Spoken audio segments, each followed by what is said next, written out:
अस्सलामुअलैकुम my YouTube family. कैसे हैं आप सब? उम्मीद है कि आप सब खैरियत से होंगे। आज मैं आपसे स्ट्रीट स्टाइल बहुत ही ज़्यादा मज़ेदार से चिकन पकोड़ा की रेसिपी शेयर करूंगी। रमज़ान आने वाले हैं, आप इन चिकन पकोड़ा को अफ्तार पार्टी में बनाकर भी इंजॉय कर सकते हैं। बस आपने वीडियो को स्किप किए बगैर देखना है ताकि रेसिपी का कोई भी पॉइंट आपसे मिस ना हो। रेसिपी को बनाना स्टार्ट करते हैं। यहाँ पर मैंने ले लिया है 750 ग्राम चिकन। चिकन को मैंने अच्छी तरह से वॉश कर लिया था। चिकन में मैंने 2 अदद लेग पीस लिए हैं।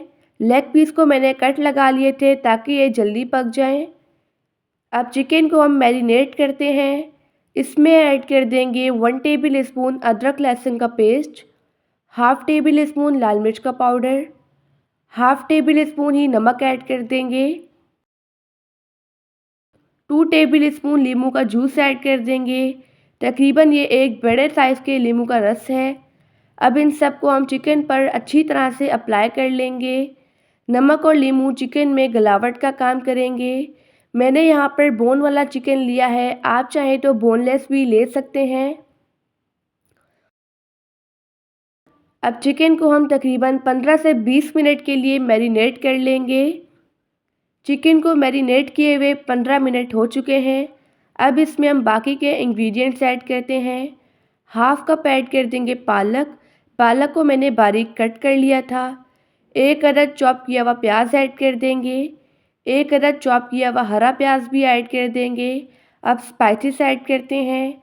हाफ़ टेबल स्पून कुटी हुई लाल मिर्च, हाफ़ टेबल स्पून ज़ीरा पाउडर, 1 टेबल स्पून धनिया पाउडर, हाफ़ टेबल स्पून ही इसमें ऐड कर देंगे अनारदाना, हाफ़ टेबल स्पून नमक ऐड कर देंगे। हाफ़ टेबल स्पून नमक हमने पहले ऐड किया था। हाफ़ टी स्पून हल्दी पाउडर ऐड कर देंगे और 1 चुटकी ऑरेंज फूड कलर। इसके बाद इसमें ऐड कर देंगे 2 टेबल स्पून चावल का आटा। अगर आपके पास चावल का आटा ना हो तो आप कॉर्नफ्लोर भी ऐड कर सकते हैं। इसमें ऐड कर देंगे 7 से 8 टेबल स्पून बेसन। इन सब को हम अच्छी तरह से मिक्स कर लेंगे। आप इस रेसिपी को ज़रूर ट्राई कीजिएगा और मुझे अपना फीडबैक देना मत भूलिएगा।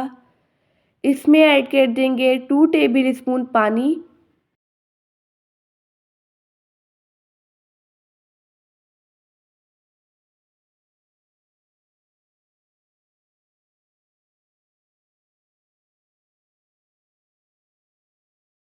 यहाँ पर मैंने इसे अच्छी तरह से मिक्स कर लिया है। इसी स्टेज पे इसमें ऐड कर देंगे 1 अदद अंडा। अंडे को भी हम इसमें अच्छी तरह से मिक्स कर लेंगे।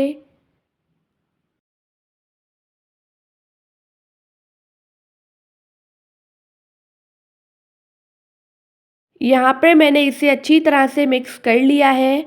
अब चिकन पकोड़ा को हम फ्राई करते हैं। इसके लिए मैंने ऑयल को मीडियम गरम कर लिया था। अब इसमें 1 बाय 1 करके पकोड़ा ऐड करेंगे। आप देख सकते हैं इसमें हल्के हल्के से बबल्स आना स्टार्ट हो चुके हैं। पकोड़ों को हम मीडियम फ्लेम पर 3 से 4 मिनट के लिए अच्छी तरह से फ्राई कर लेंगे। पकोड़ों को हाई फ्लेम पर बिल्कुल भी फ्राई नहीं करेंगे। अगर हाई फ्लेम पर फ्राई किया तो पकोड़े कच्चे रह जाएंगे। इन्हें हम अच्छी तरह से फ्राई कर लेंगे गोल्डन कलर आने तक और क्रिस्पी होने तक। अगर आपको वीडियो अच्छी लगे तो वीडियो को लाइक कर दीजिएगा और एनबी कुकिंग को सब्सक्राइब भी कर लें। मैं डेली बेसिस पे आपके लिए मज़ेदार सी रेसिपीज़ लेके आती हूँ। अब पकोड़ा की साइड हम चेंज कर लेंगे और दूसरी साइड से भी अच्छी तरह से फ्राई कर लेंगे। अगर आपने इस रेसिपी को अफ्तार में बना लिया तो सब आपकी बहुत ही ज़्यादा तारीफ़ें करेंगे। ये रेसिपी सबको बहुत ही ज़्यादा पसंद आने वाली है। पकोड़ों को मैंने अच्छी तरह से फ्राई कर लिया है। अब इन्हें हम निकाल लेंगे। इसी तरह से मैं तमाम पकोड़ों को फ्राई कर लूँगी।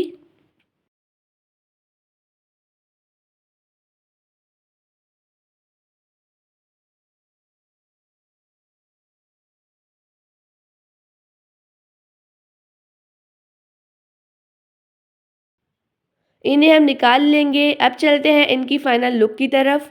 माशाल्लाह अल्हम्दुलिल्लाह हमारे मज़ेदार से स्ट्रीट स्टाइल चिकन पकोड़ा बनकर रेडी हो चुके हैं। ये रेसिपी अफ्तार स्पेशल है, आप इसे ज़रूर ट्राई कीजिएगा। इसे हम हरी चटनी के साथ सर्व करेंगे। ये पकोड़ा बहुत ही ज़्यादा डिलीशियस बना है। मैं आपको ट्राई करके बताती हूँ। माशाअल्लाह बहुत ही ज़्यादा टेस्टी बना है। अब मैं आपको लेग पीस तोड़ कर दिखाती हूँ। आप देख सकते हैं चिकन अच्छी तरह से गल चुका है। हमने इसमें नमक और नींबू ऐड किया था, इसने चिकन में गलावट का काम किया है। अंदर से जूसी, बाहर से क्रिस्पी, बहुत ही ज़्यादा डिलीशियस हमारे पकोड़े बने हैं। अब इस पे हम डाल देंगे चाट मसाला, इससे ये बहुत ही ज़्यादा टेस्टी हो जाएंगे। इसके साथ ही मैंने इसमें हरी मिर्चें फ्राई करके ऐड कर दी थी। इसमें हम डाल देंगे रायता। ठेले वाले भी पकौड़ों को ऐसे ही सर्व करते हैं, रायता डाल के और चाट मसाला। हमारे पकौड़े बहुत ही ज़्यादा डिलीशियस बने हैं। आई होप कि आपको आज की रेसिपी बहुत ही ज़्यादा पसंद आई होगी। आप सब अपना ढेर सारा ध्यान रखिएगा, मुझे अपनी दुआ में याद रखिएगा। अब मिलते हैं कल किसी नई रेसिपी के साथ, जब तक के लिए अल्लाह हाफ़िज़, बाय बाय।